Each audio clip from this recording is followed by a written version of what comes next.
Setan merupakan musuh terbesar umat manusia. Setan masuk ke dalam hati setiap orang, apakah dia seorang mukmin ataupun kafir. Setan terus melakukan upaya untuk membawa hasutan, keburukan, dan kejahatan ke dalam dada manusia. Bagi mereka yang hatinya tidak beriman, membuat seseorang tenggelam dalam dosa dan dosa besar, serta menjauhkannya dari semua yang baik. Berikut ini beberapa di antaranya cara setan merayu anak Adam.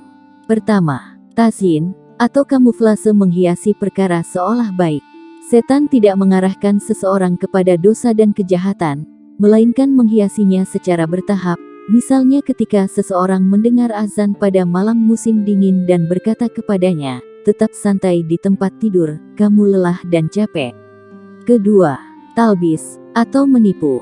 Setan mencoba menipu pikiran manusia dengan meyakinkan dia bahwa larangan sebenarnya diperbolehkan.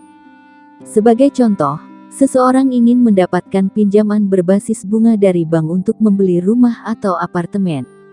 Maka setan mengatakan kepadanya bahwa ini pinjaman diperbolehkan, karena tidak berbuat jahat kepada orang lain. Ketiga, taswif. Setan turut berupaya menghasut orang lain agar menunda untuk bertobat. Setan membuat manusia terus menunda untuk bertobat, dengan mengatakan masa muda merupakan tahap yang terindah, dan taubat bisa dilakukan di lain waktu. Keempat, tahwin, meremehkan. Setan juga mengajak manusia untuk meremehkan dosa-dosa kecil. Setan menyatakan bahwa orang lain jauh lebih banyak melakukan dosa besar. Kelima, setan berupaya membuat manusia tidak berada dalam jalan yang lurus. Hal ini karena mereka harus lebih taat, sedangkan orang lain akan memusuhi dan mengejeknya. Keenam, etais, upaya lainnya yakni membuat manusia putus asa dalam bertaubat. Dia menyatakan bahwa dosa yang dimiliki seorang hamba besar, sehingga sulit untuk diampuni.